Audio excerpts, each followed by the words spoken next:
Hello, everybody, and welcome to the first ever episode of the 1% Frequency Podcast.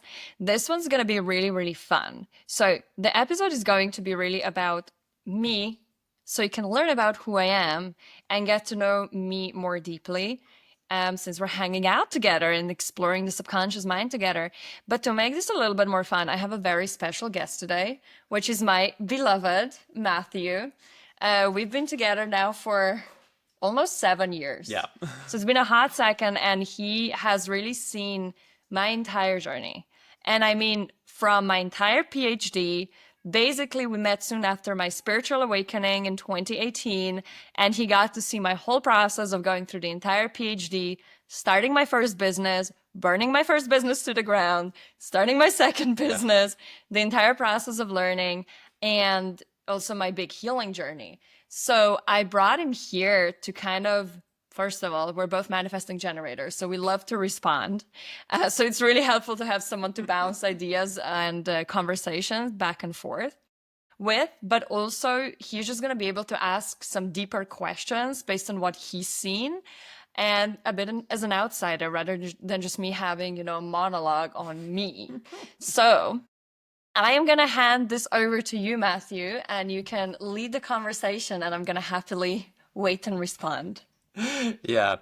So, of course, we've known each other for a really long time, and we know each other very well because we live together and, we've discussed business and our personal life, and we've grown together over the last few years.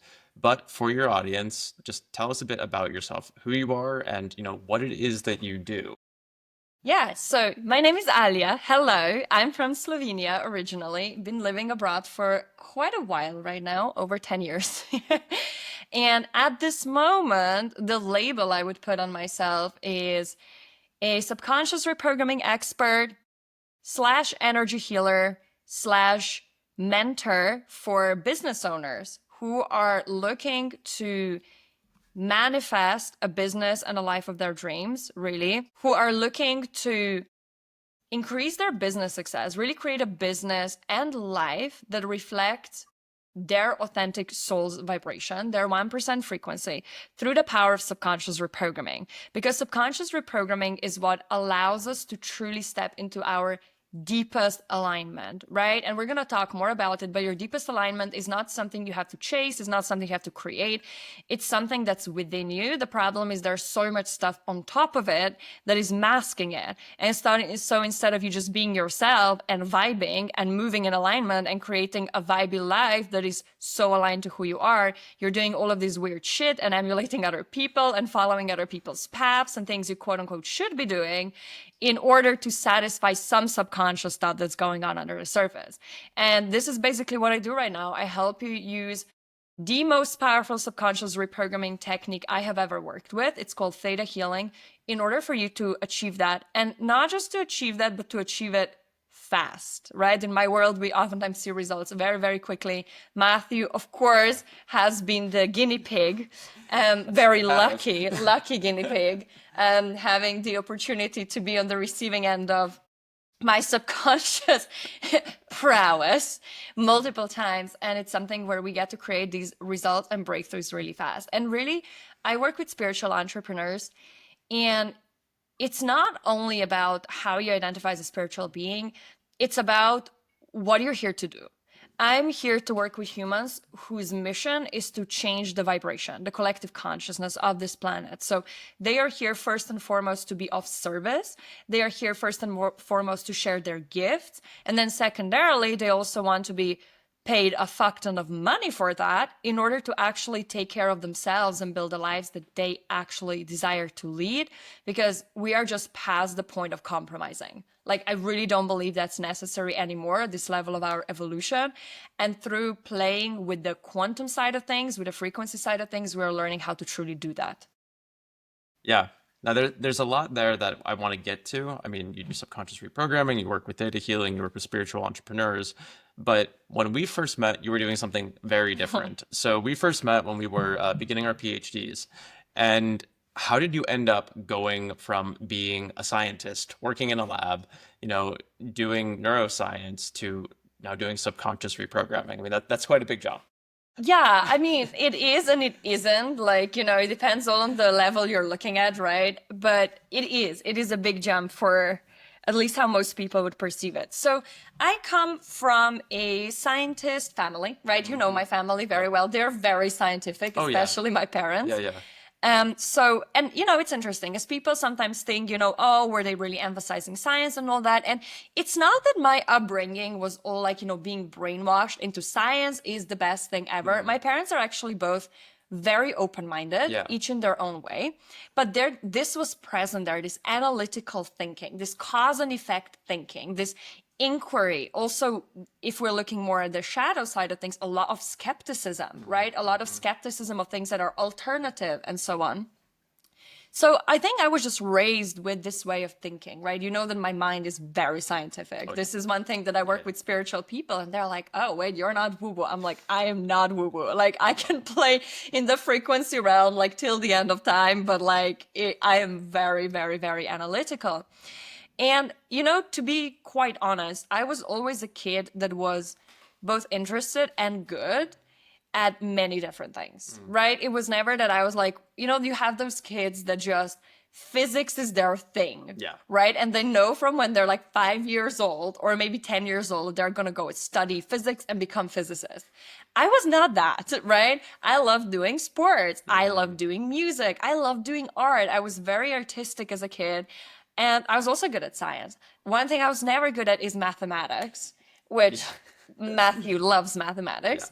And I'm starting to appreciate it more. It just needs to be done in a bit of a different way for my brain to comprehend it. Yeah. But kind of everything else I was interested in, Mm. from history, geography, art. So for me, choosing what to actually do when I was deciding to go to university was very, very difficult. However, in the end, I think combined with, where I was coming from in terms of my family and then also just kind of collective brainwashing, if you want to get a good job, go into STEM, Yeah. right? We all heard that. I think it's still present, but during our generations, it was really, really present.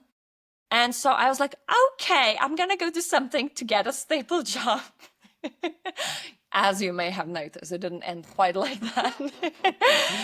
However, I was like, okay, cool. But also, I was always very adventurous. I was always very ambitious, extremely, extremely ambitious, like classical, high performing overachiever. So when time came to do this, I was like, well, I'm not doing the standard path, I'm going abroad. So I applied to some of the best universities in the world, got accepted at UCL, which is, I Hmm. believe, well, first top neuroscience program in Europe, at least it was at the time. And I think it was something like second in the world for I mean, undergraduate. it's ridiculously good. Yeah. Incredibly, incredibly high, very low acceptance rate. Basically, I still don't know how I got in, especially with my biology knowledge. But of course, I had very good grades. I was very good in school. So I got accepted there and I moved to England, to London at that time. And then I spent there the next 4 years. So I finished there my bachelor's and then my master's. Did very well, finished with highest grades, all that stuff. Did a bunch of drugs, partied really hard, was at a university boxing team on top of that. If there was something to do, I did it, right? Like, I'm definitely a person who, like, I love working. I love working hard. I worked ridiculously hard, right? And of course, working a bunch of jobs because we were all poor as fuck as students, I right? mean, yes, who wasn't in uni? Like, so I knew some people who were not. And I sometimes wonder what the university experience would be like, but we'll never know.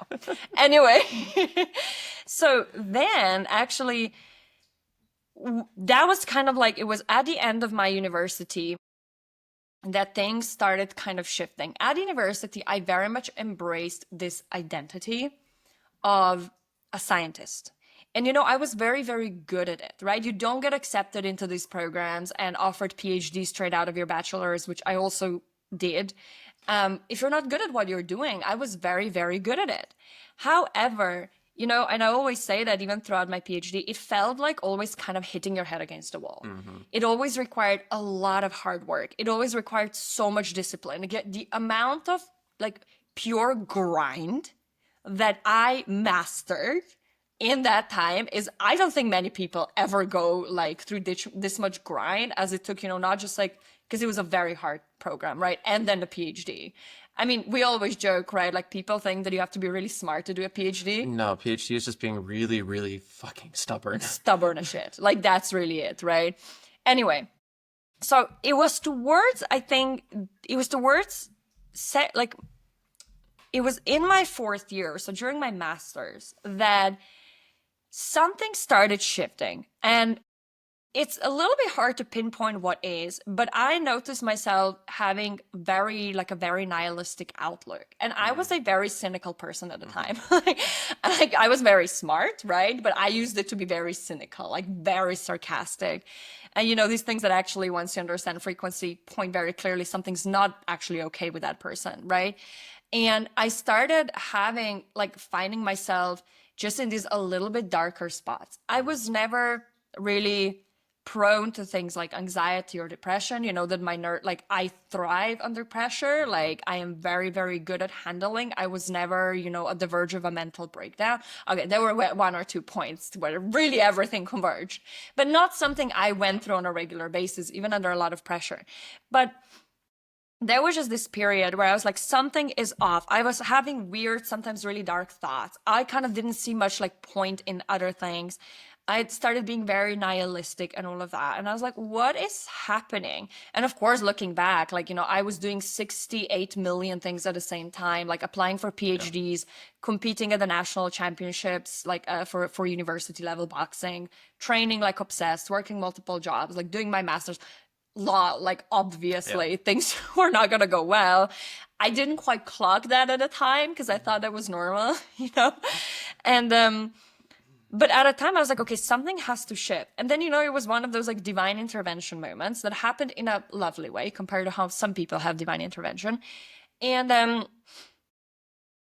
one of my friends, actually very, very good friends, Mireya, her, she went to a plant medicine retreat and came back and was describing what happened. And it was one of those moments where I just felt, this is it. I need to do this. No explanation, nothing. I contacted, the medicine man the next week or something. I paid the deposit. I got ready. And it was in August that year. And that was when I had my first spiritual awakening, when I really had, complete ego dissolution, meeting God, really the whole veil lifted, which was a very interesting point in my life. I also got a very clear understanding. This was not my first rodeo. It became very clear to me I was doing this work, shamanic work in previous lifetimes. And it was one of those things really full on, remembering, awakening. And I was like, oh my God, this is how this life actually works, right? So that was in 2018. So it's almost 7 years ago at this point. Yep. And a few months later, I was moving to Germany to start my PhD. Yeah. And that was a difficult transition, an incredibly difficult transition. First of all, I left everything behind, right? And I think in London, especially maybe in the last 2 years, it was, I think, the first time in my life where I started feeling a little bit more at home. I had people around me that I really trusted, I really loved. I felt like I had a community I really connected with. I felt like I actually belonged. Yeah. And I belonged within a paradigm that wasn't me, right? It was a scientific paradigm. It was a dogmatic paradigm, but I was a part of something else because I felt like an outsider most of my life. And I think a lot of people share that feeling, and you wouldn't be able to tell on the surface because I was very sociable. I could connect with people very easily, but there was this deep level of self-doubt underlying it, this deep feeling of I don't belong anywhere. I'm not at home anywhere. Part of that is, the pro that I think both of us know. It's very easy to move. It's very easy to travel, right? You don't feel like you're really rooted anywhere, but you also don't feel like you're rooted anywhere. Yes. Right? And I know we share this, both of us. And so I left everything behind. I moved to Germany, not a country I love, as you will know. So not exactly the vibe that I was like, wow, this is incredible. I obviously didn't speak the language at the time, which never helps. But also I was starting a PhD in a topic that 6 months before when I got the position, I was like, holy shit, this is what I want to do. And after the awakening, I was like, holy shit, what the fuck am I doing? Yeah. And that changed really rapidly because my view of life, of, what the role is, I had this idea, when I started studying, that I would cure depression, that I would develop a pill. Yeah. And then I started understanding consciousness. I started understanding what life truly is, how this works. And I was like, yeah, that's not gonna get us there. There's like no way. Of course, I also got disillusioned through my studies. I learned a lot of pharmacology, and I was like, wait, there's no drug without side effects. Wait, you're using this thing, but you don't know what the mechanism of action is. So many of these things where you think science is this, very proven cause and effect, and then you start actually doing science and you realize everything is held together by duct tape and a prayer. This is literal, by the way. And literal. If you ever do basic science, the amount of duct tape we use is actually like obnoxious. Yeah. Yeah, and you're an engineer, like. That's a different discussion, but yes, there was a lot of duct tape. Anyway, but also, you think science is this very like well thought through thing. And then you start really looking at the papers, you start reading like primary literature, you start really looking at research, and you're like, oh, that's nowhere near as solid. And you change one condition a little bit and you're like, and then you start learning how many drugs, they're maybe like a little bit more effective than placebo, to the point that pharmaceutical companies are trying to ban placebo from the studies to make more money. That's a whole other conversation. But you become very disillusioned when you actually start properly studying science, right? And I'm not talking conspiracy theories, because then there are people that are like, all these scientists are involved in this great conspiracy. No. I'm like, dude, most scientists are like barely making it from day to day. Like, They're like tired PhD students and postdocs who have a shitty salary and just want to drink 6 espressos in a row. Basically, that's the vast majority of people in science, and not just PhD students, also postdocs and most PIs. Let's just call it for what it is. Group leaders. Yeah, it's it's not the glamorous, thought through, fact driven. No.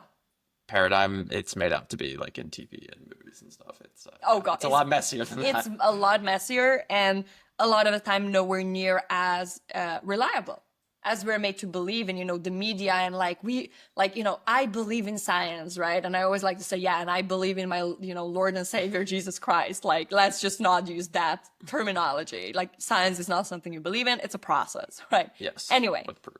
So of course, at that point, I was at the junction where I was like, what is my life? Yeah. And there were other situations that, with the flat, with just settling, with some very big conflicts going on.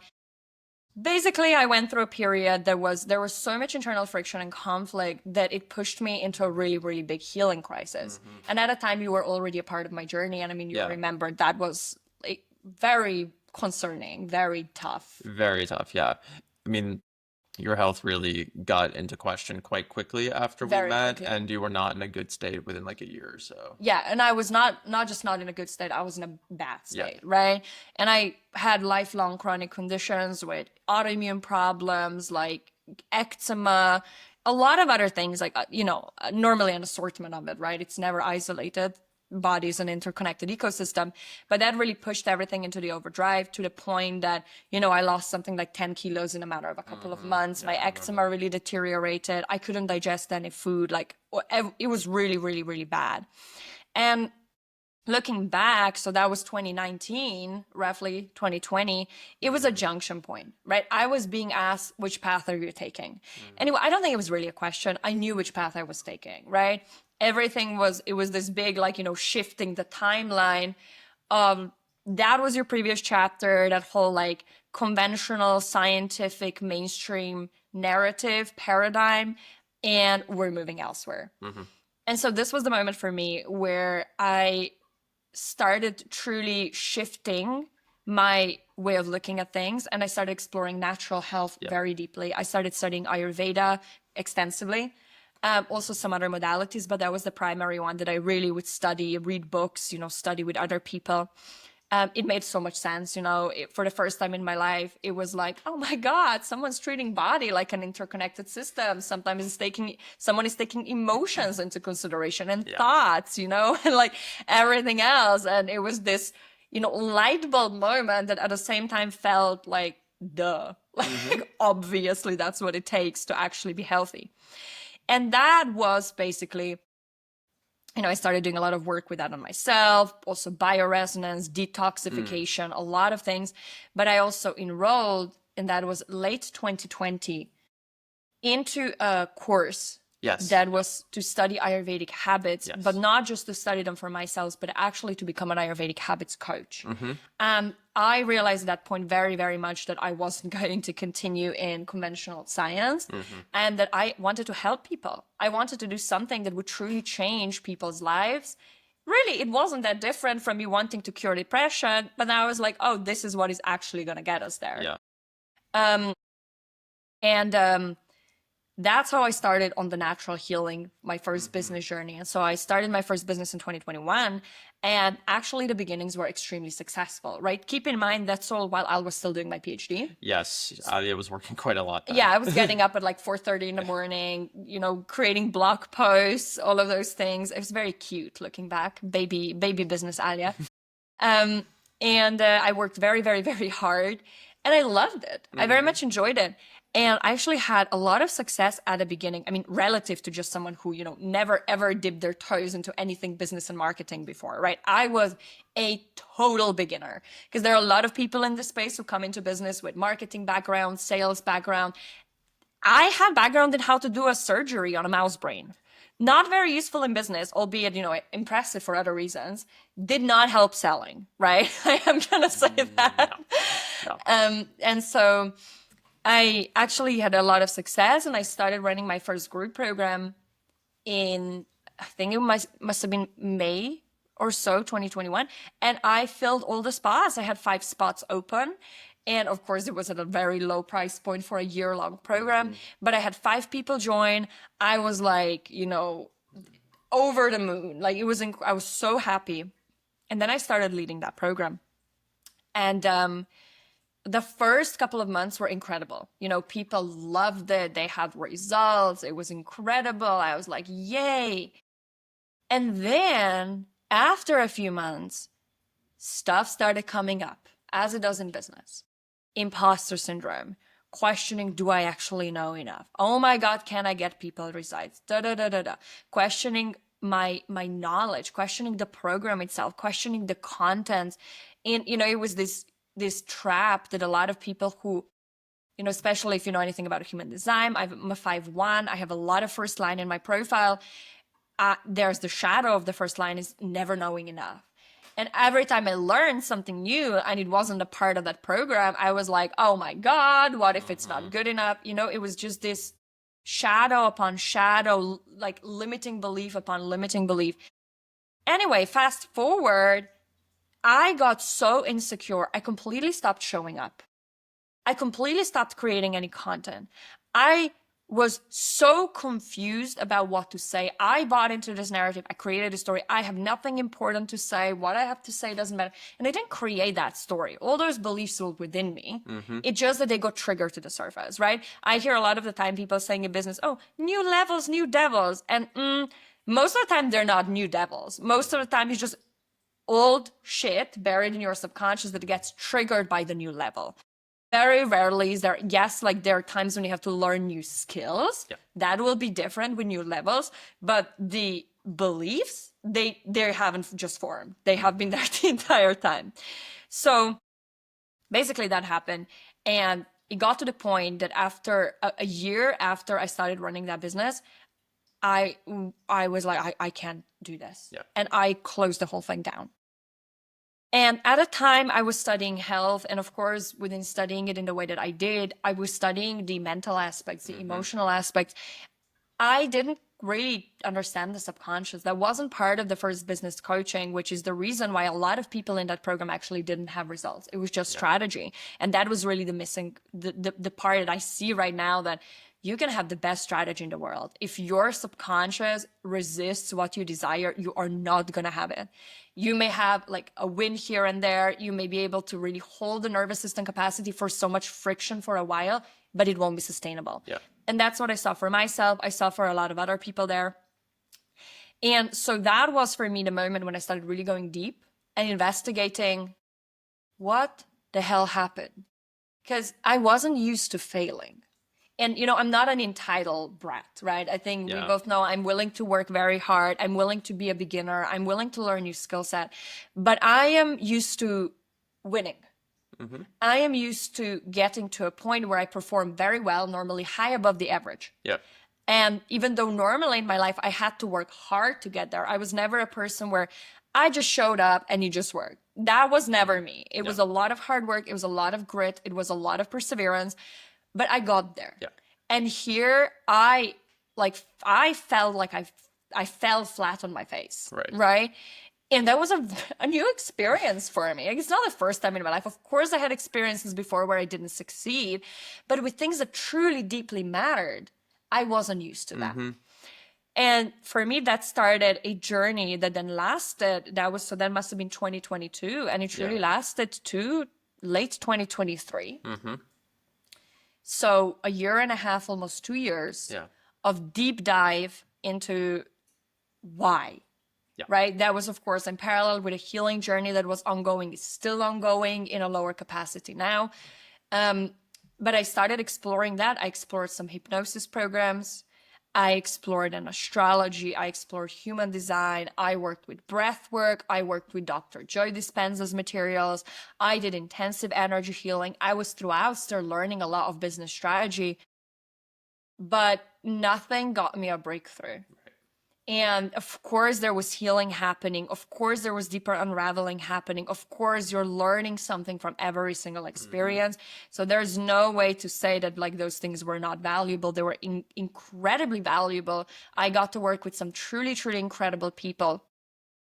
However, my business was making just the same amount of money still, right? Like truth is the truth. And I say 3D never lies, right? Yeah. 3D is just a reflection of your frequency of your subconscious. So there we were making, normally less than €1,000 a month, which is not exactly what you want if you're running a business, especially if you live in, a place with a high, Yeah. Like high we do. expenses Yeah. like we do, right? Yeah. So this was basically then continuing. So I was learning, exploring. And then it was in late 2023 that I came across a program. It was a masterclass teaching subconscious reprogramming with theta healing, Hmm. which is what I do now. Yes. And I remember doing one reprogramming with the person leading it. And theta healing is a modality that was originally developed for actual health things because it's an energy-based subconscious Right. programming, right? You work with frequency directly, which is why it's so powerful. You don't do words, right? Like NLP may do or so. You work with the energy, which is, I'm a Pisces moon. I love that stuff. Yes. Yes. And I remember doing the first meditation and I was just like, what is this thing? Like, because I did so many things before, Yeah. and I was like, what is this? And What is it that makes it so different than the work you were doing before? what was so different was that normally, I was working with Dr. Joe Dispenza's work before. And so when we're altering states of consciousness, we're altering brainwave state, right? So normally now the two of us are chatting, we're in beta. Beta is like 15 to 30 hertz, roughly.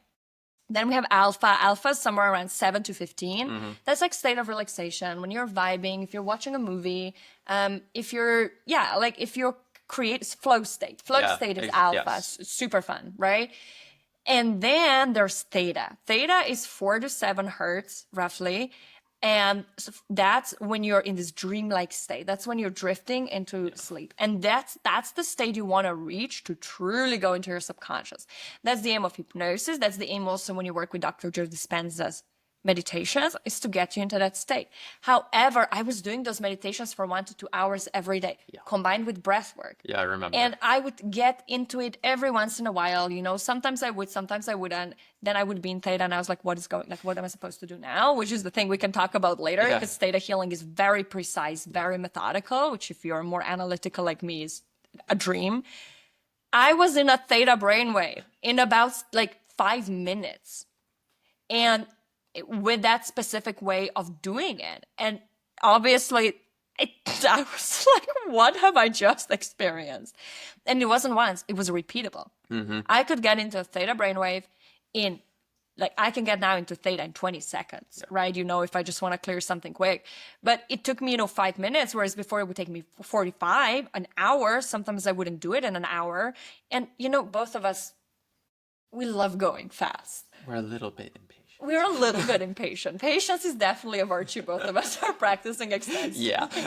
That I didn't particularly love, being sat down for 3 hours a day in a meditation. It didn't, and there are other things with Dr. Joe Dispenza's work that I'm not the biggest fan of. I don't think there's anything wrong with it. People have results, but it's a little bit like, you're going into meditation and waiting for the peak experience, really trying to conjure up these emotions to kind of go into really gamma brainwave state, right? And then have this peak experience when you're suddenly healed.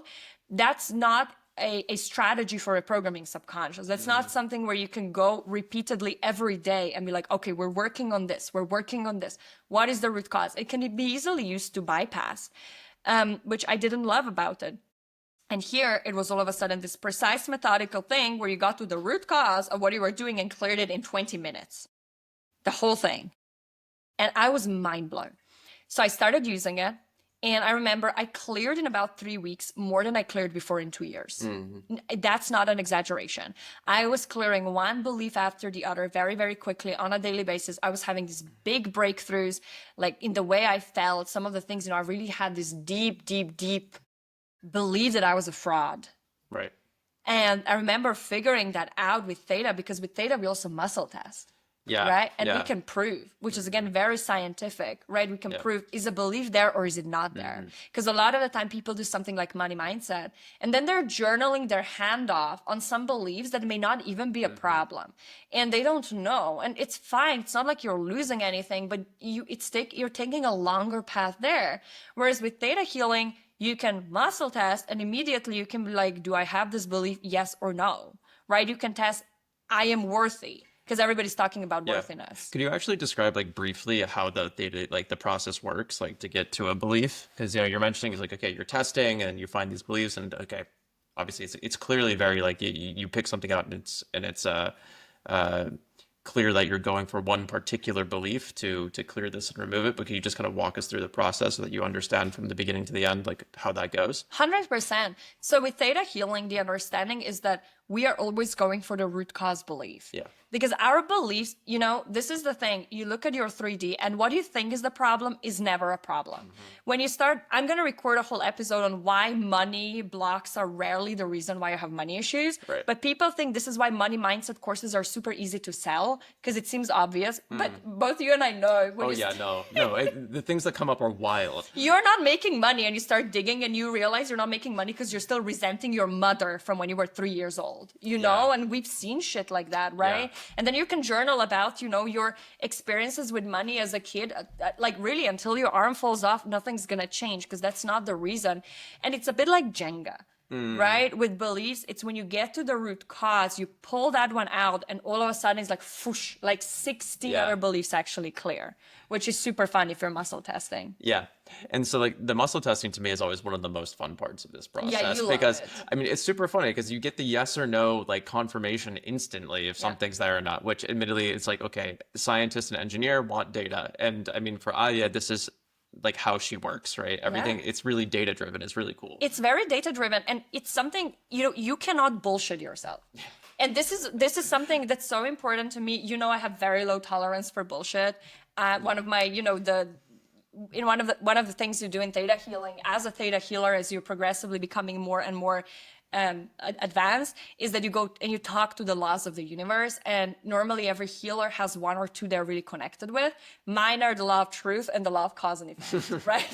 And it's like, I'm always like, what is the cause and effect relationship? Which is where you're starting to see how you can go from science to doing this very it is the scientific method. What's the hypothesis? Test it, get new data, update hypothesis. Exactly. It's like this. But I also get a lot of the time people into my programs and one-on-one that we start working on something and then they're like, but I have worked on this belief so many times. How is it this? I don't believe it. And then all we have to do is I'm like, okay, stand up And we muscle test, and lo and behold, they will test yes that they have it.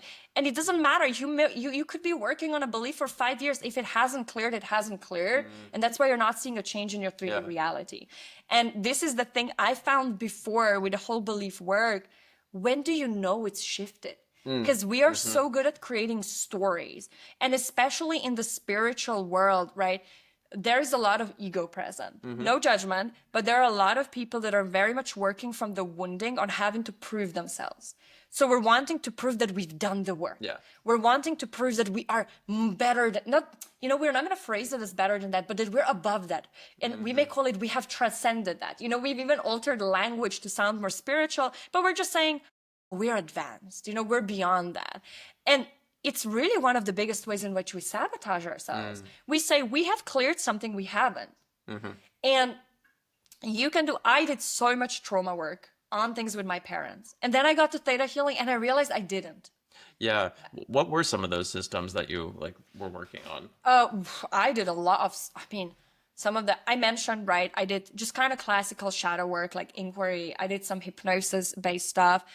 I did Joe Dispenza work. I worked with mentors. I've been working with mentors since 2020. Yeah. The entire time. Yeah. So I've had a lot of people I've been exploring these things with.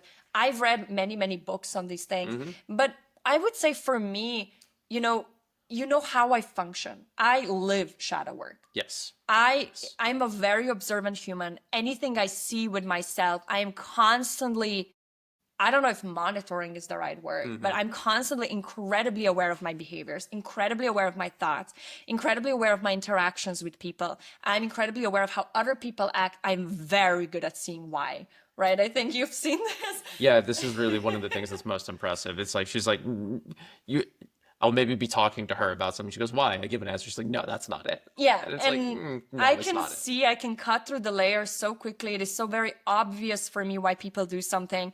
I said multiple times, to you, but also in the Telegram group, this is really one of my zones of genius, but I'm thinking of doing an anonymous Instagram account where I take other coaches' posts and break down what's underneath what they're saying.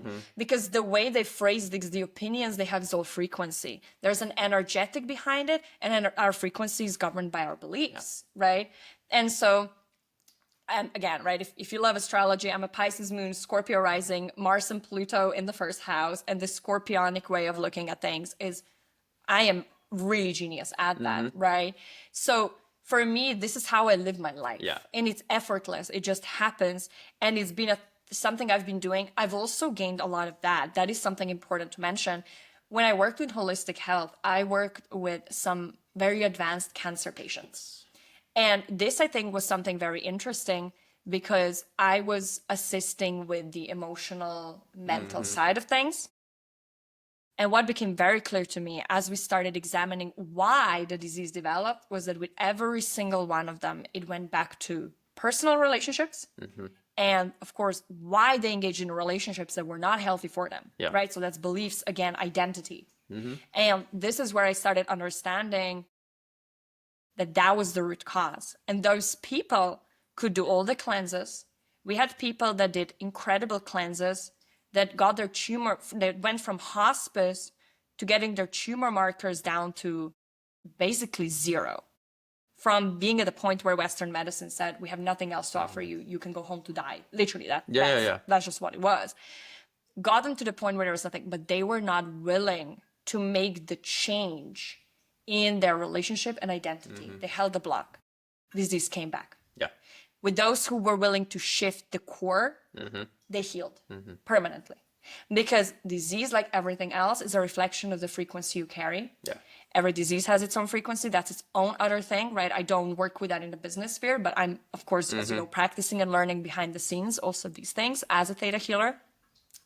And to me, I think that was the point where I really understood that's the core. Yeah. It's not the physical. The physical is important, and we can do a lot of work by taking care of our body with the right habits, with detoxes, with cleanses. They can assist our frequency. But if we don't change what is at the root cause, our reality won't change, and we will fall back into the same patterns. So beliefs really are at the root of all of this. Yes. Yeah. Yes. And so for your own story, now it's like, okay, so you had your first business and you enter this period in 2022, 2023 where things aren't going anywhere. You're doing your shadow work, you discover theta healing, and you become really invested into it. Now, what were the beliefs that you were working with that really helped you progress in your business journey? First ones were beliefs clearing beliefs around my ability Mm-hmm. and my integrity. So as I mentioned before, I had a massive belief that I was a fraud. Yeah. And there is something that I'm going to say now that drives me bonkers in the mindset business space, where you have people who are like, you just have to decide. You just have to decide that you are not a fraud, that blah, blah. Like, there's a lot of stuff in this space. You know, this is a young industry. It's a very immature industry. And a lot of people out there who are seen as thought leaders making a lot of money are not operating from the highest frequencies. We're just going to call it for what it is. But one of the things that I experienced with that was, you know, what's important to understand is your subconscious is directly connected to your nervous system, to your endocrine system. So your beliefs trigger an emotional response, but they don't trigger just an emotional response. And I know this, it's obviously all one and the same, but a lot of the time we're still thinking, you know, emotions, body, thoughts, because we were indoctrinated into this like reductionistic way of thinking, Yeah, right? As they trigger an emotional response, they trigger a biochemical response, they trigger a nervous system response, right? And so when we have these beliefs that are very deep, very ingrained, and this one, I am a fraud, was for me, they will put you into this absolute state of nervous system, fight or flight constriction.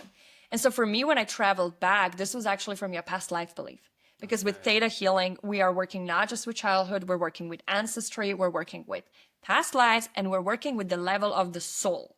Because contrary to the popular belief, your soul absolutely doesn't gets affected by what's happening in your life. Your soul is not immune to that. Your soul takes on beliefs about its very essence. That's the insane, crazy part. Yeah. And some of these deepest beliefs you hold about yourself that are holding you back most, it's because you took them on either in this lifetime or a different one, all the way to the level of your soul, the core of your being.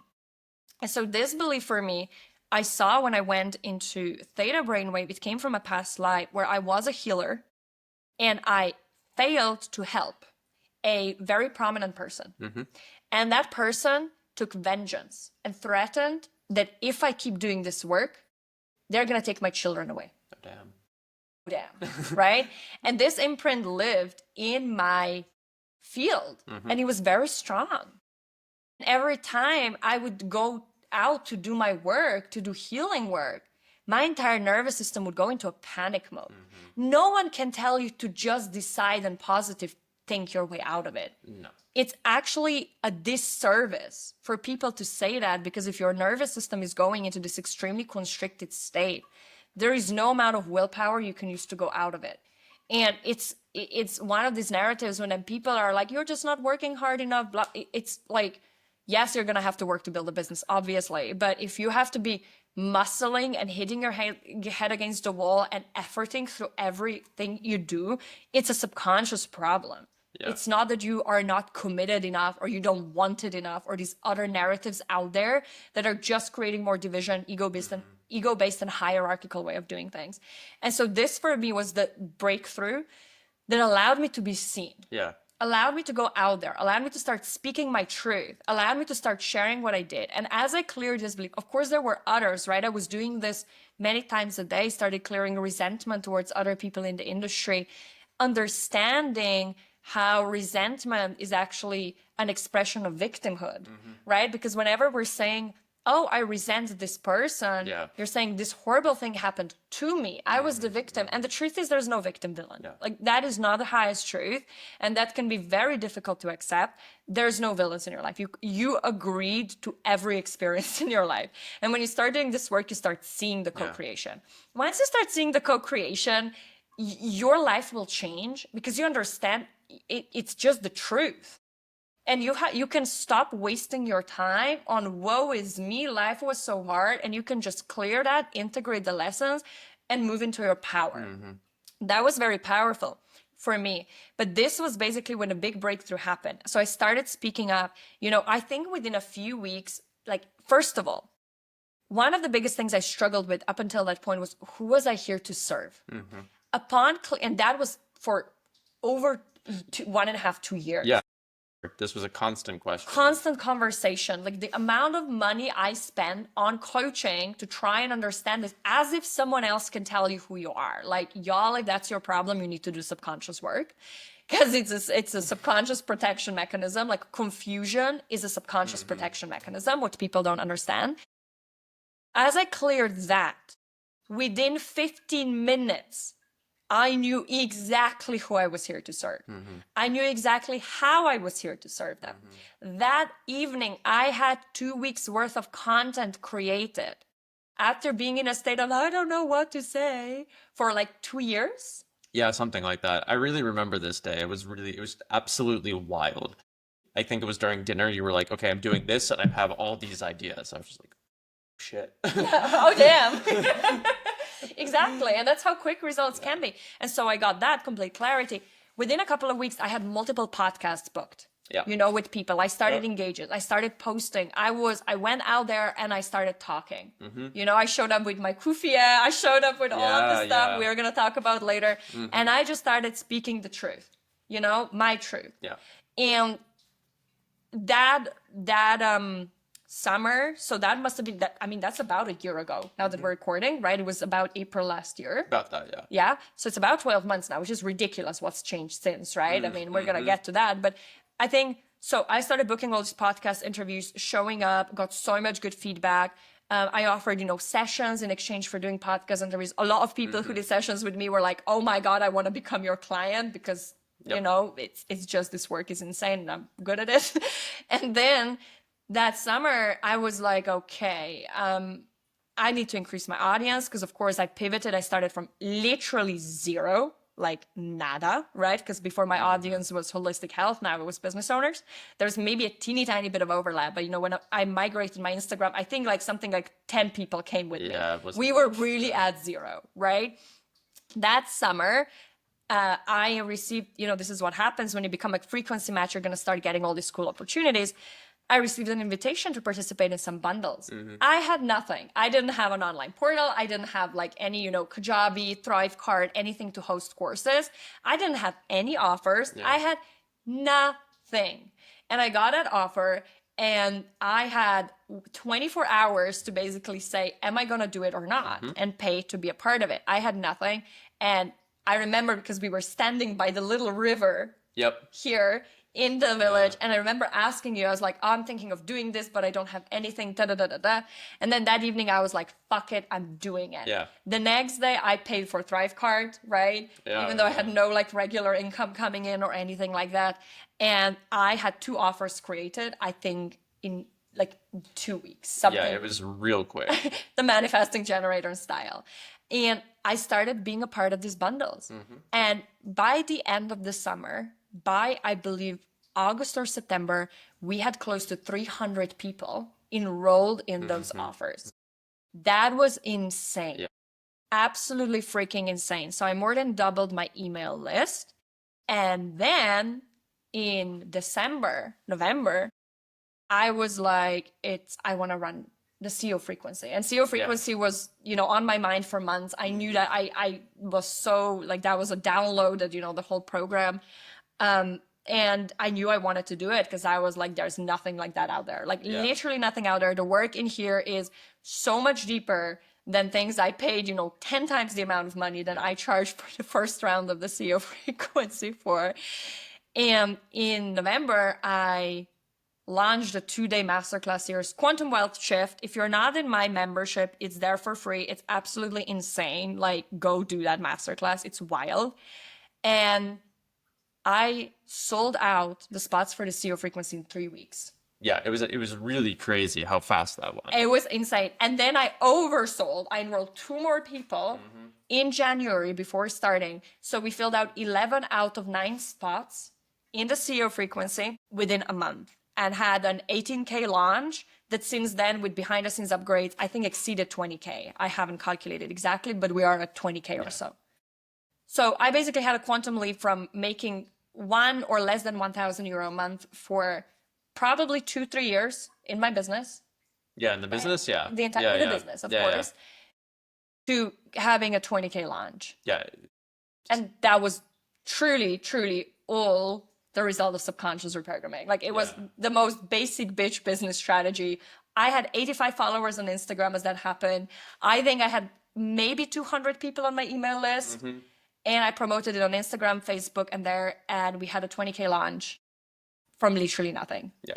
So that's the power of subconscious reprogramming for everyone who's listening. I mean, it's really crazy. And I mean, one of the things I think about this is, it sounds a lot like manifestation in many ways, right? And I'm gonna admit, I don't know very much about manifestation, but I know there are many things. It's okay. Maybe you do journaling practices, you'll use affirmations, I don't know, have a vision board where you'll stick some pictures of like some cash and a house on it or something like this. You don't do any of these I things. don't. You don't have a daily practice. No. So like, why not? I have never created a vision board in my life. I created a mind movie once and I was like, this is so fucking boring. I never looked at it again. This is what I always tell people. We're like, you need a vision board. I quantum leaped so many things in my life. I never once had a vision board. So I also don't journal.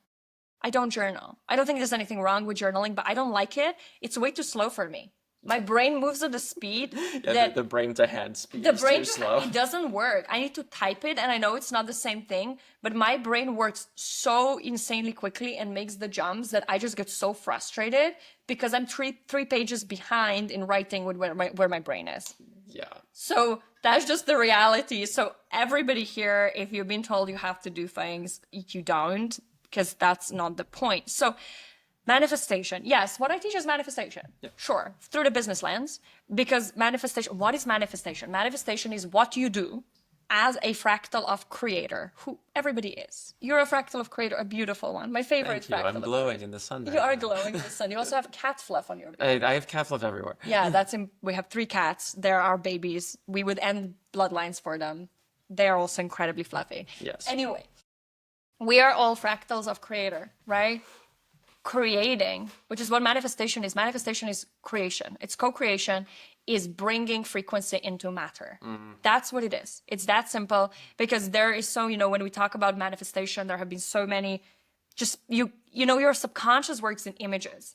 So when you say a word manifestation, this is why I don't love working with words, because words are such a high level cognitive process. Like in neuroscience, we learn like language is such an advanced process. It's actually quite far removed from the ground truth. It's very far removed. Yeah. Exactly. So this is why we can lie. Yeah, I mean, there's a lot. There's a lot that goes into this also, like language and representations of things in the mind, and this is all It's very high complicated. level, yeah. Yeah, exactly. Which is why it's not my favorite thing, because this is what I tell people. This is why we can lie. We can deceive through words. You cannot deceive through frequency.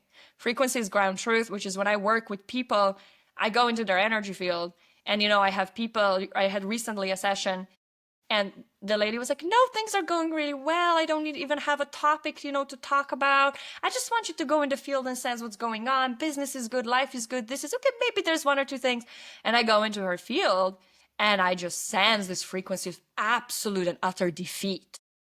And I'm like, okay, so this is going to be a little bit harsh, but I'm sensing that there's a big part of you that has no idea how you're going to pull any of this off and how any of this is going to work out. And you don't even know if you're capable of it. And the person broke down crying, right? But this is it. Like the words can, anyway, that was a little tangent, but that's the truth of what happens when you work with frequency. Frequency doesn't lie. And because I am very intuitive, this is why I can, go through the 67 surface level things and be like, no, but this is really what's happening.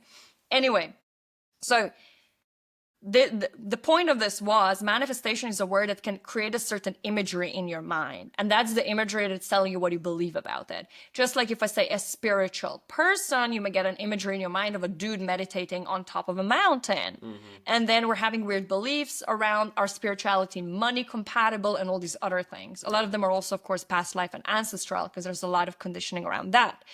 Now, with manifestation, we have created a lot of things that are a distraction. Really, truly a distraction. Why? First of all, you're always manifesting. You don't need to write a list to manifest. That's insane. I always tell people, if you're always manifesting, how old were you when you first learned about manifestation? Legit, how old were you when you first wrote your manifestation list? And you were maybe in your, late teens at earliest, maybe in your 20s, maybe in your 50s. But you were manifesting up until that point. It's not that you needed a manifestation list to manifest, right?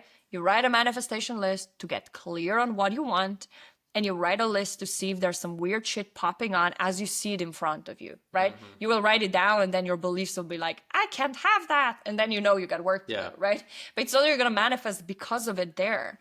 And we have a lot of these practices, and there's nothing wrong with practices, right? Practices are beautiful, but practices are beautiful if they tap us into what actually matters, which is your vibration. Mm-hmm. So it's going to be your frequency that manifests, because you're an energy first being. In this reality, 99.9% of what's around us is frequency. Matter is a tiny percent. You will remember the image of an atom from your physics class, like basic bitch, when we write like this nucleus with the little dots around. Yeah. It was a cute representation. Then you got to university and things get a lot more complicated. Everything's a probability cloud. Yeah. You're like, excuse me. Right. And then we're actually a lot closer to truth, right? Yeah. And we learned that nothing's actually solid, like nothing's static. Everything's always moving. Everything's a probability. You learn that particles don't actually collapse into, like waves don't collapse into particle until you observe them, and that weird stuff, when you're like, wait, am I even real? And the answer is, well, you are, but you're not. It's very fun. This is my favorite topic to talk about. Yeah, we go down this wormhole quite often. Anyway, the point is, you're a frequency first being, and you're also operating within the laws of the universe. And there are a lot of laws of the universe. One of them that you all know about is the law of attraction. There's the law of vibration. Then there are laws of cause and effect, the law of balance, the law of nature, all of that fun stuff. The law of magnetism, that's a very chatty law. Like that guy loves talking. Anyway, it's a tangent, but so for example, if you're listening to something like Abraham Hicks, she is channeling the law of attraction, right? She's tapping into the law of attraction. This is why the law of attraction is like, we're a group consciousness, right? Because they're group consciousness, very, very advanced frequency forms. Now, as of course, you're vibrating at a certain level, and what is it that determines your vibration? It's your beliefs, right? Every belief carries a frequency. It's not just beliefs in your subconscious. There's oaths and obligations, which we work with in theta healing, that are very big. Every microbe in your body affects your frequency, every heavy metal, but your beliefs also determine which microbes you attract. So for example, bacteria are attracted to guilt, yeasts like candida are attracted to resentment, viruses are attracted to worthiness issues, things like lead are attracted to false programs of love. So if you have programs like love is abuse, love is pain, Mercury is attracted to being gullible and naive and misplacing your trust, or having programs I can trust no one. So everything comes down to beliefs, truly everything. And so now all of your collections of beliefs are affecting your frequency, and that frequency aligns itself or attracts, whatever you want to call it, matching frequency into your reality. And then it's that collective frequency that collapses into matter. Yeah. Because it's energy that collapses into matter. Matter comes from the energy quantum field.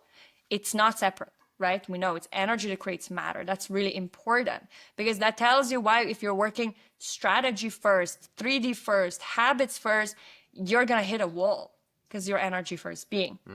So manifestation, we're constantly manifesting. Manifestation is not an active process, right? People think you need to create a vision board. People think you need to create these things.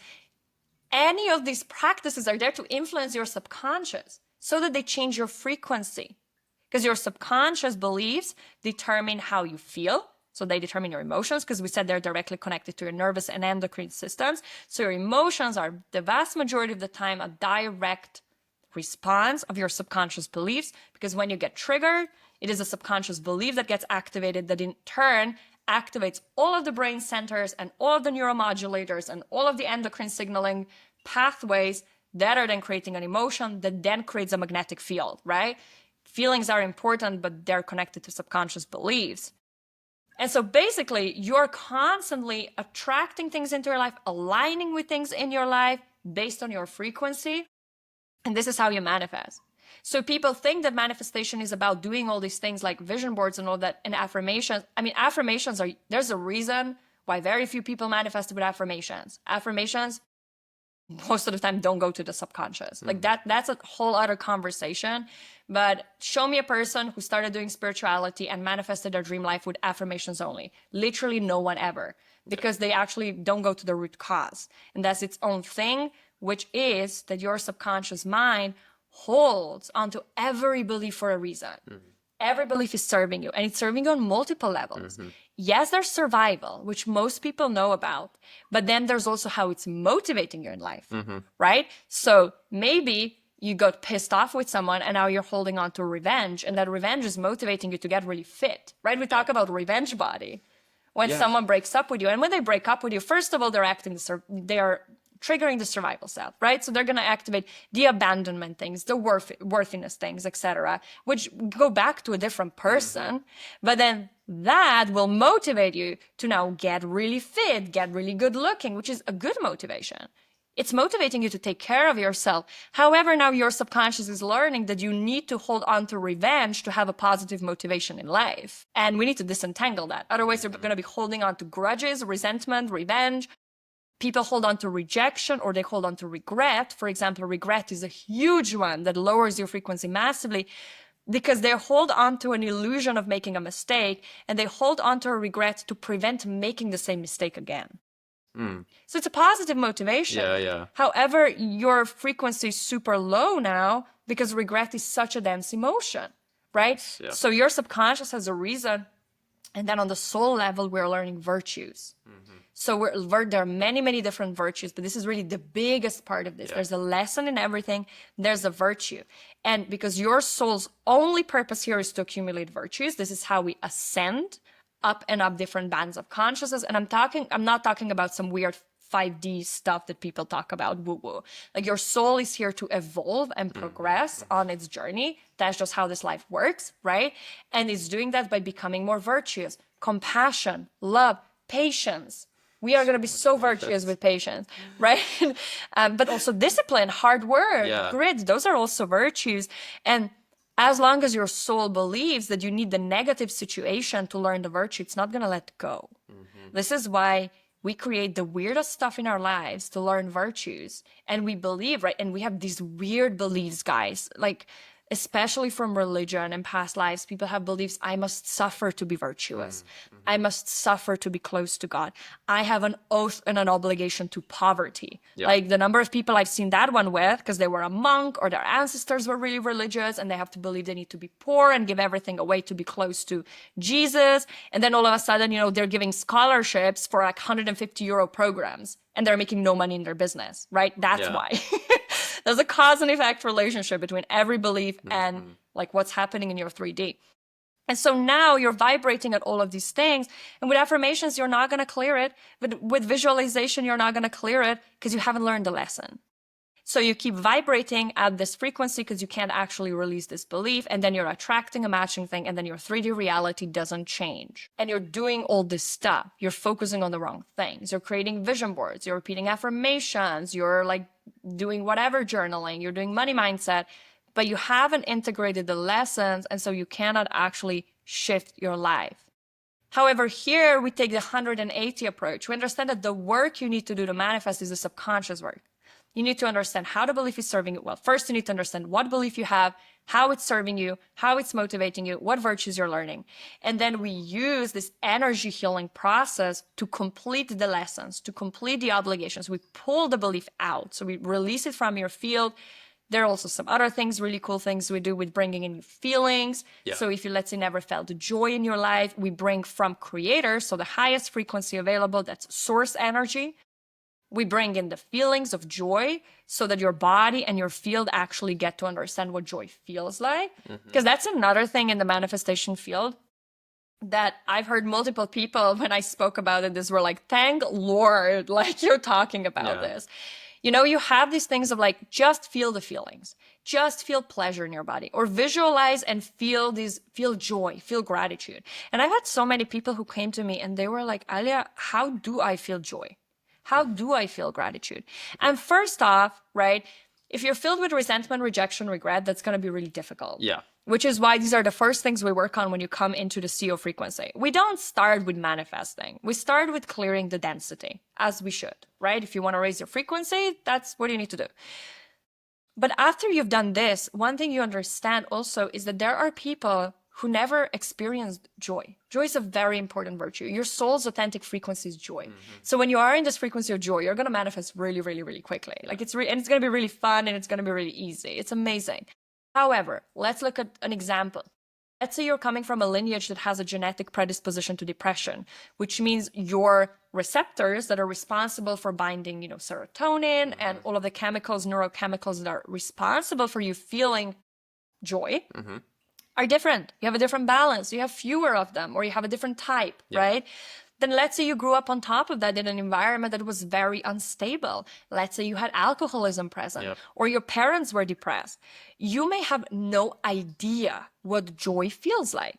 So me telling you, just feel joy, you're going to look at me like I have 3 heads, and you'll be like, what are you telling me to do? With a very good reason. You don't know what it feels like. And so with this methodology, because it has this energy healing component, we bring emotions and feelings into your field. And we also do some more advanced stuff, which is that we open up cell receptors for it. So we can actually change how your cells are capable of absorbing this new frequency and calibrating themselves to this new frequency. Because it's ultimately when your cells vibrate to the new frequency that your body vibrates to the new frequency, obviously. So that is kind of why classical manifestation doesn't work for most people, and how we actually bridge that with theta healing. And it's so comprehensive. It's so step by step. It's so logical. It is truly it's a very holistic approach for taking care of the subconscious. And then it's going to shift your frequency. And then, yes, you're going to manifest things you want to manifest, which is really fun. You can still have your list. You can still command and be like, hey, I want this in my 3D. But also just everything in your life will start aligning to this frequency. You're going to get healthier. You're going to meet the coolest people. You're going to have just these wonderful experiences when you do your everyday stuff. You're going to be a vibrational match for this hot new place that you wanted, and that's just, you won't even have to think about it. And then you're truly manifesting, right? Because your entire life is then shifting around your 1% frequency. What's the coolest thing that you've seen, either in your, with yourself or with some of the people that you've worked with? Oh, I've seen really cool stuff. So first of all, there's the launch that we talked about. There's the launch, of course. There's the money part. 20K, just boom. Yeah, it's also, going from making pretty much no money to now having very consistent income, right? And I think we've seen this in terms of money. What we have seen is yes, I've been making consistent money with my business, consistent clients. We also, on top of that, brought random, 25K in. Yeah, it was completely unexpected. A shocking amount of money. Shocking amount of money, because we wanted it, right? Because we're moving, we're doing things, we're planning our wedding. We have a lot of expenses this year, so we were like, hey, universe, can we get extra? I think last month was incredible, when at the beginning we were like, okay, we want extra 5K. And I was like, well, I can bring 5K extra through my business, but I don't want it taxed. And then we received 5K as a gift, completely untaxed, 2 weeks later. And I was like, what is life? It was incredible. Absolutely insane. Right. So stuff like that starts happening with money, which is really fun. And I know business owners listen to that, so you care about money. It's fine. We all know it's okay. But what else have we seen? Well, we've seen, cool stuff with the car we're buying. Yeah. Right. And the houses we're looking at now that we're moving. We're quantum leaping to a car that's just about 6 times more powerful than the one we have now. Oh my goodness. And has aircon. Yes, aircon. We love aircon. We don't have it right now. Yeah, especially for the 18-hour drive that's coming up. Yeah, aircon's real nice. Yeah, aircon will be fun. We're looking at houses going from a little flat in a massive building. But we've also had, recently some experiences, the two of us. There was this one day when we first went, these are the little things that I say, which is truly what makes life so full. We went to brunch first, and we had the coolest waiter. Oh, yeah. And he was just a total vibe. We were just vibing, chatting, having fun. And then we went, because you were trying on a new suit. Yep. And the guy that was helping you out was just super professional, really good at what he did, but also a ton of fun. A ton of fun. We were just vibing, we struck a conversation about the best types of barefoot shoes, the whole thing. Yeah, just the whole thing. To the point that you guys exchanged WhatsApp, numbers. And he was like, when you guys are coming to pick up the suit, message me 30 minutes before because I want to prepare a present for you. Yeah. But I'm not going to tell you what it is. That's a random guy that we met. We in have the no soup idea shop. who this person is. Otherwise, yeah. But this is stuff that starts happening, right? With my clients, things I've seen. Okay, I've seen after a single session, people going viral on Instagram within 2 weeks with multiple reels. I've seen people go from 0 to 6 clients in their high ticket program after a single session, going from 0 to a 12K while traveling around Brazil. I have seen people signing 2 new high ticket clients within, like 2 hours from lifting a curse. I've seen a person go, bring in with no ads, no marketing, nothing like this, 18 new clients in 2 days into their clinic and bring in over a 3-month period, 90K. And I think they brought in 350 new clients, some insane numbers, and that was after half of the team left. And then they hired 4 new perfect people within like a few days. I mean, stuff just moving so quickly. I have seen so many things. In the CEO frequency, we just have people going from charging, €50 a session to selling out their €1,500 packages, like literally going through that within a matter of like a month or 2. And I don't even teach strategy. Like that wasn't like strategy dialing in. It just, she came and she was like, I know my worth. I know what I want to charge. This is the price. That's it. And people bought, But we see this all the time. I mean, you've seen the CEO frequency. I think every week I come back, I'm like, wow, we've seen this result. Wow, we've seen that result. Yeah, it's always something crazy. It's really fun. So these are some of the things I've seen with my clients. There's more. But some of the other things I have seen, which are very cool, and I would say cooler, in my opinion, because my view. Money school. We love money in business. Money's a cherry on top. Is a cherry on top after the true deep frequency transformation that happens through this work. And one of the things that happens is that your relationships will change drastically. We've seen that with us for sure, but we've both seen it with our families. Yeah, it's really big. When we've done work with, the patterns and the co-creation, because every relationship is a co-creation, every pattern is a co-creation. Yeah. So when you change and sometimes what you learn, this is the crazy part, is you may have a person treating you really poorly. And then you realize when you do this work, you're actually obligating them to treat you like shit in order for you to learn a lesson and to learn a virtue. And then you integrate the virtue, integrate the lesson, and all of a sudden that person starts talking to you differently. Yeah, and I've seen this in my own relationships with my family. It's been really wild.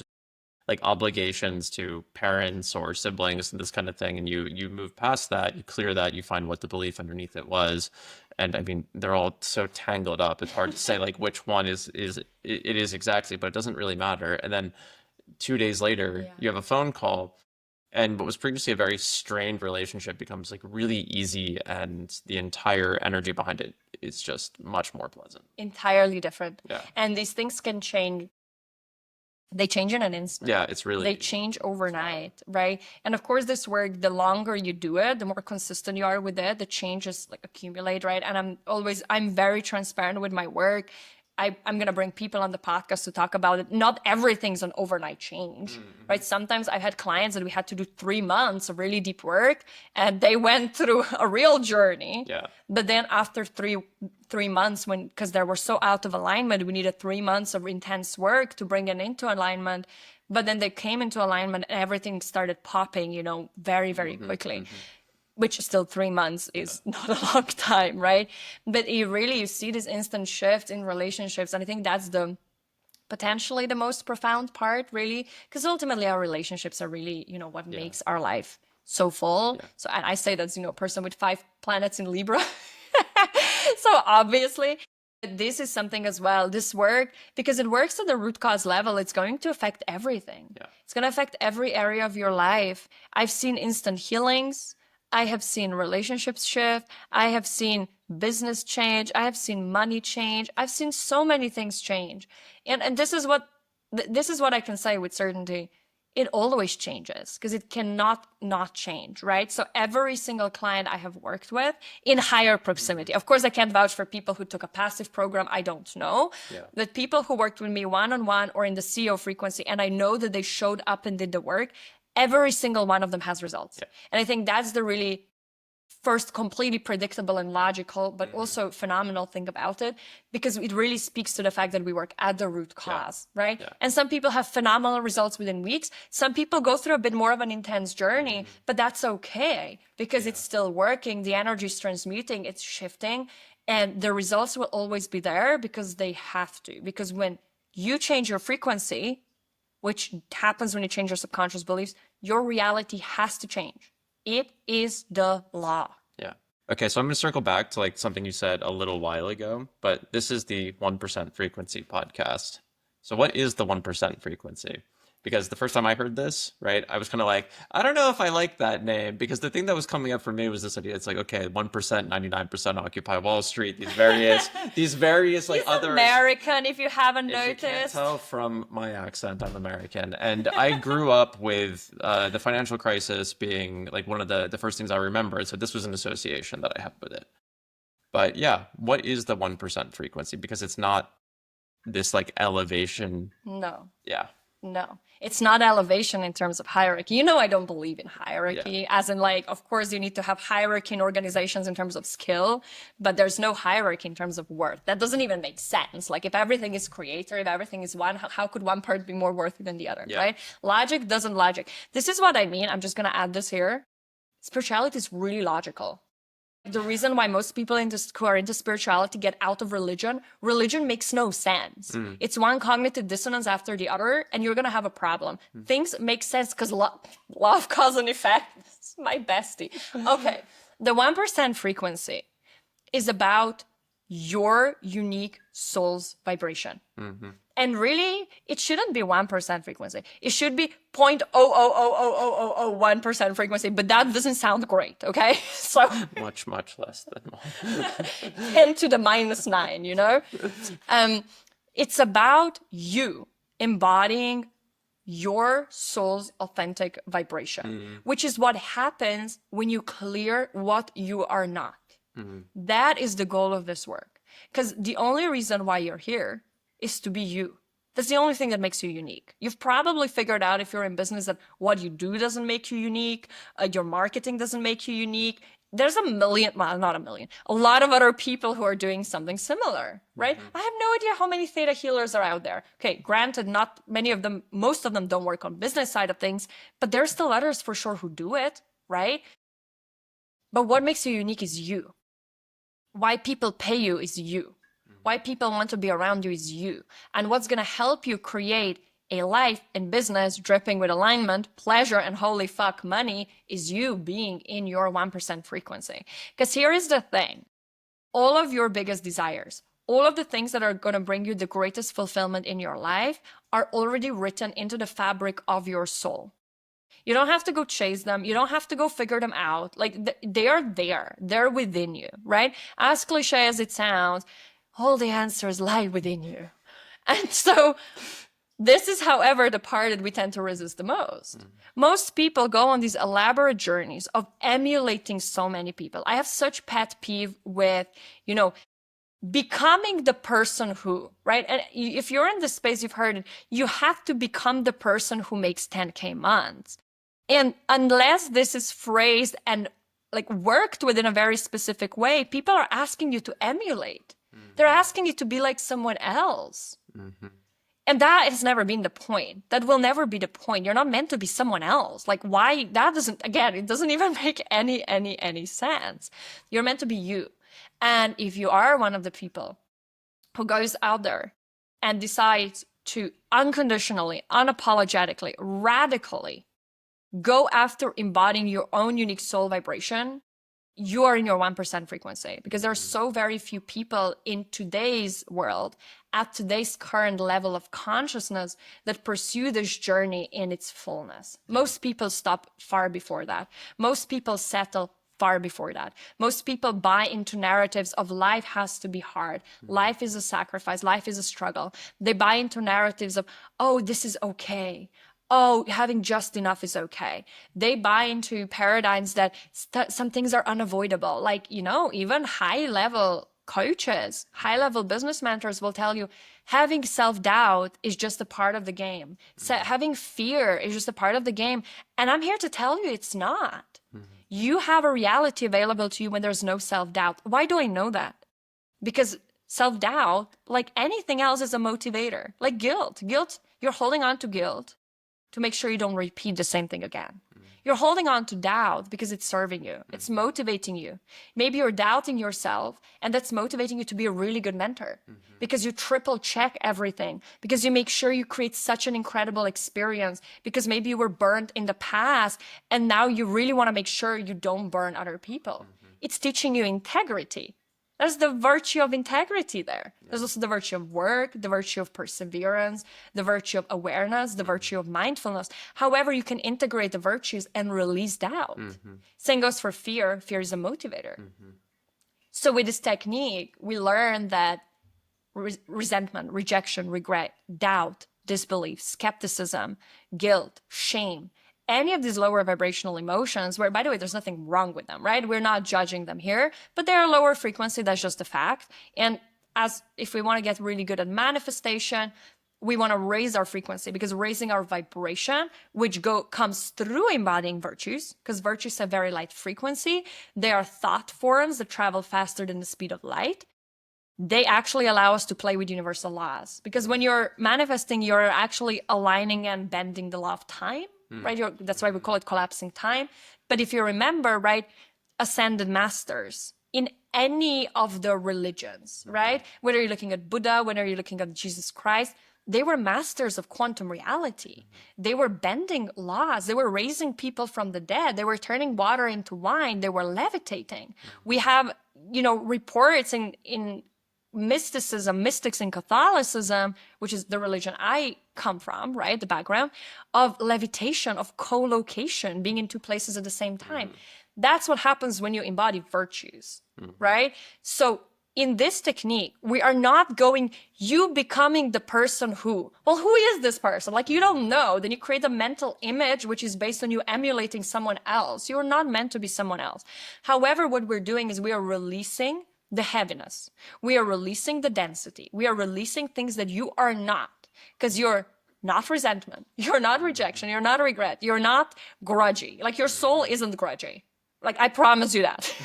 When you're in your soul's authentic 1% frequency, you're not going to be resenting the world around you, because your soul is also not a victim.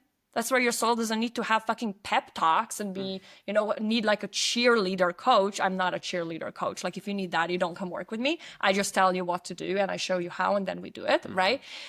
But that's what we're doing on the one end. And then on the other end of the spectrum, we're embodying virtues. So we're embodying these high frequency forms. We're practicing them. And through that, we're naturally becoming so incredibly magnetic. We're naturally becoming so good at manifestation. We're naturally having our life become better and better and better and better and better, because that's what happens when you raise your frequency. And I'm not saying you're never going to have a hard day in your life. You also have divine timing, and that may involve some challenging experiences, right? So we're not creating this spiritual, bringing heaven from like Christianity into like the same, into spiritual like teachings, but now you just don't have to die to get it. AKA, if you do everything perfectly, nothing bad will happen to you. Like, that's not how life works. I'm not asking you to be someone else, right? I'm asking you, who are you? Who is the person underneath all of those layers, underneath the resentment, underneath the rejection? What is your genius? What did your soul come here to do? And that is the 1% frequency. It's being in the frequency, in the fullest, most powerful, most embodied expression of who you already are. Yeah. And that's it. Yeah, and I think I just want to end with one thing, because it's come up a couple of times here, and it's that you have some views on spirituality that are maybe a little bit rocking the boat for what you might find in That seems to be another one of my zones of genius. yeah, that is definitely one of your zones of genius, just in your life in general. But I want to talk about something specifically, because it's in a lot of the imagery that people who imagery and the marketing materials that you're using for yourself, like on your Instagrams, that you are very politically involved in your life outside of your business. Yeah. And this is something that we've had conversations about repeatedly. It's like, there's been in many circles of the spiritual world complete silence regarding real political issues, specifically genocide in Palestine right now. and others who have spoken up about it. But it's kind of this, how do you balance this? There are real problems in the world versus, everything's love and light and you just have to focus on this in your personal, I guess, like framework. Well, denial has never got us anywhere positive, has it? No. Right? And we got to get very freaking clear on the fact that most people who are parroting love and light, have no idea what that means. Like, they aren't integrated. They are people who have never integrated and processed their trauma, so they are running away from anything difficult. Mm-hmm. That's the truth. We call it spiritual bypassing. It is very prevalent. Some forms are very obvious, and some are a lot more subtle, yet still present. If you are in denial of the fact that this world is burning right now, well, you're not a leader we need in these times. Mm-hmm. And I may be very harsh saying this, but the era of false gurus is coming to an end very rapidly. And the era of harsh realizations and reconciliations of how things are, so the truth, we are in it. Mm-hmm. And if anyone haven't noticed, we're recording this in, April 2025. Yep. Especially if you're in the United States of America, you had a very rude awakening recently. Spicy. Yep, real spicy. Very spicy, right? And a lot of the other world is following. Mm-hmm. People are not wanting to admit we're sliding into fascism left, right, and center. Both of us being politically active in the sphere, we've seen it. Oh, yeah. We're in Germany. It's a replica of the 1930s all the way to newspaper headlines. It is actually incredibly scary. A lot of people denying it. Now, let's break this down. Here's the thing. If anyone tells you that in order to stay a high vibration, you need to look away, you shouldn't watch the news, you shouldn't do this, you have healing to do. Because it means that you cannot be okay witnessing the truth. If you cannot be okay witnessing the truth, you have not developed resilience to look at the truth. It has nothing to do with your vibration being lowered. It has nothing to do with your nervous system not having the capacity. Nervous system capacity is trained. It's developed. It's done through healing. It's done through nervous system work. It can be done in a lot of different ways, but it's trained, right? You need to, of course, be mindful of where you are. If all of this is sending you into a traumatic response, if it's sending you into some really dark places, it means you need to take it one step at a time. But it means you have work to do. Yeah. Because the truth is that when you are truly in your alignment and you are really in tune with your soul, when you're resting in your soul's frequency, that won't phase you. You will be able to look at the truth, and you may grieve, right? You may see, and it may be difficult. However, it is not going to send you into spiraling. It will not force you to look away. It will not debilitate you. You won't freeze with it.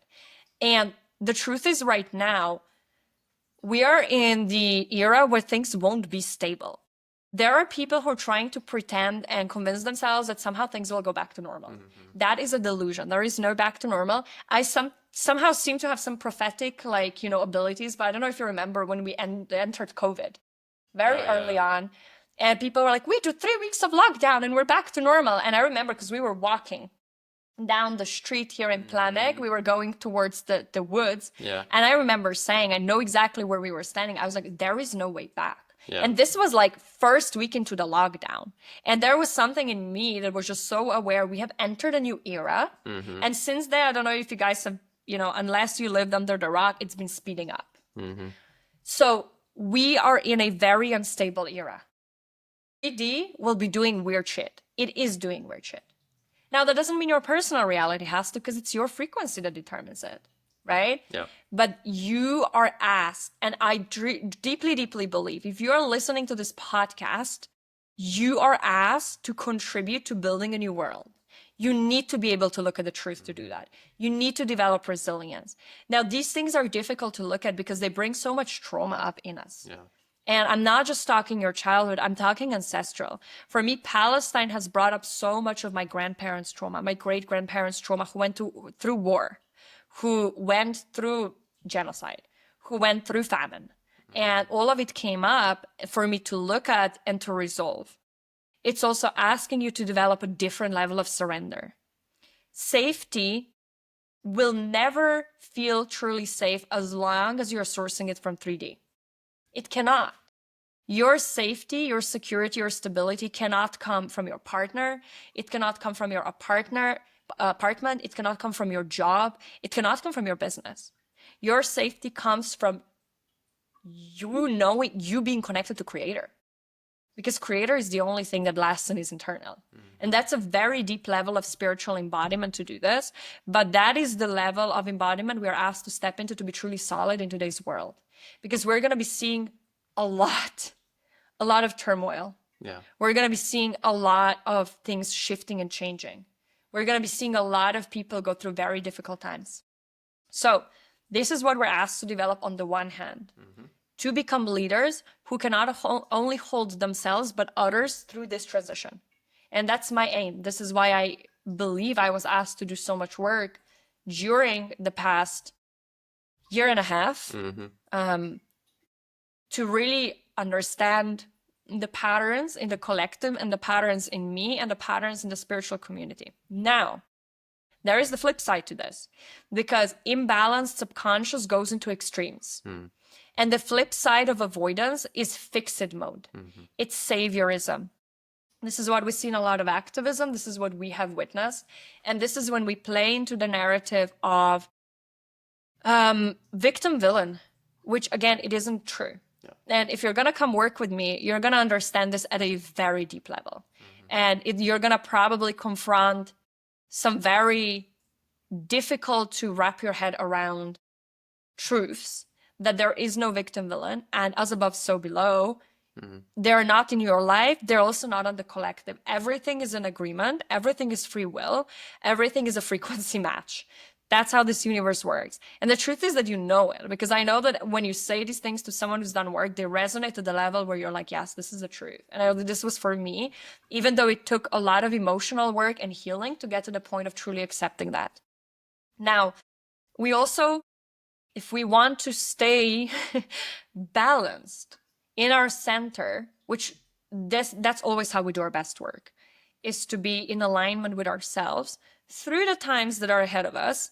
We also cannot be going into this paradigm of saviorism. And this is so important because a lot of people, as kids, especially if you're an empath, and by the way, being an empath is a trauma response, not a label you should be proud of. Like, that's a conversation for the other day. But you basically develop beliefs that you were responsible for other people's emotions, which is a trauma response, that you were only safe if you saved others, if you protected others. A lot of people I know, they have energetic marriages to their parents. We've seen that. They have obligations to protect their parents. They have programs that they're their parents' parent, right? I see this all the time because they grew up with emotionally immature parents. So then we get triggered through these things and we side with the underdog. That's my default mechanism. It has always been throughout my life. And then we go into the saviorism. And then what happens is that we're running on adrenaline, on cortisol. We are running from emotions based on fear, urgency, and this belief that something is really terribly wrong and we are the ones who are going to fix it. Again, if you come into the CO frequency, when we work, we have a module where we look at beliefs such as, I need to save the world. I'm responsible for saving the world. I'm responsible for carrying the weight of the world on my shoulders. And a lot of people have these beliefs. You had archangel programs. Yes. You remember that you had to fight God. You had to fight for humanity. You were obligated to do it. And a lot of people who go into these spaces do that. And then we're in this fixed mode, which if before bypassing was in the nervous system, freeze, fawn, like flight, right? Now we're in the fight mode and we're fighting reality. And from the highest perspective, there's no good or bad. So there's no right or wrong. So everything that's happening is a choice, because the law of free will in this universe is absolute. It's a law that can neither be bent nor broken. So everything you're seeing has been agreed upon. This is why we need to really mature as a society as well, because these narratives that, someone like Trump gets voted into the office and then people are like, how could this have happened? Well, if you study history, you may need to go back to the 80s, right? Like we talked a lot about that. You educated me a lot on that. There's a cause and effect. There are patterns, and you're not getting a leader that doesn't reflect the population. It always reflects the population. So there's an energetic agreement there, right? It's free will. Your free will is never broken. And the sooner we get out of this victim mindset, because this is the flip side, if you have saviorism, you also have victimhood inside of you, we can get into balance. And balance, we can hold the middle point where we can take the right aligned action when we're not operating from a distorted sense of self, where we're either running away or we're fixing something. But we are looking, and it's kind of staying in your own lane, and we're asking, where am I called to be? What is my space to be? And for some people, that may involve political activism. For some people, not. For some people, it may ask them to become mentors, coaches, healers, and that's how they're contributing, right? And this is so important for us to do, because then we can actually, again, act in alignment with our soul, with our divine timing, because otherwise we're getting pressured. Also, there's a lot of conditioning we're exposed to all day long on how we should do things, what is the right thing to do. And activist spaces are very guilty of that. A lot of activist spaces operate from a lot of guilt of like, everybody should be doing this and yelling. And I used to do that early on when I stepped into it, right? And then I matured. I did a lot of healing, reprogramming, and I understood I was operating from trauma. And again, no right or wrong. I truly believe that the level of consciousness we're all collectively operating from requires that right now as well. And to provide, the potential energy, the activation energy, the kinetic energy to actually create change. However, it is not my path to be in that space. And ultimately, if we kind of bring it to what we talked about before, just like your personal energy field creates your personal reality, it is our collective energy field that creates our collective reality. And if we are filled with fear, with anger, with urgency, we are creating that in 3D. And what we're seeing today in 3D, a lot of things from wars to, also some of the natural catastrophes, because our emotional state is influencing nature. It's a reflection of our collective subconscious. And that's the truth. And as we start working on our frequencies, that starts having a ripple effect. As we clear these frequencies and densities from our field, it reverberates. And truly, while our action is always very important, it is also secondary. And it will always be secondary to your frequency, because matter comes from energy. And that is the law. Well, thank you, Alja. Thank you, Matt, for doing this with me. This was really fun. Yeah, it was really fun to have this. It's like, while I've seen this going through, it's really fun to just have it, I don't know, spoken out loud. Yeah, and like brought into more or less coherent wholeness. So yeah, thank you very much for your assistance. Thank you, everybody, for listening. And I am really excited to kick off this journey with this first episode. And we have some incredible guests that are lined up. So come hang out here in the podcast. Come hang out for absolutely incredible content. And I'm really excited to share all the incredible future things with you. Thank you, everybody, and until next time.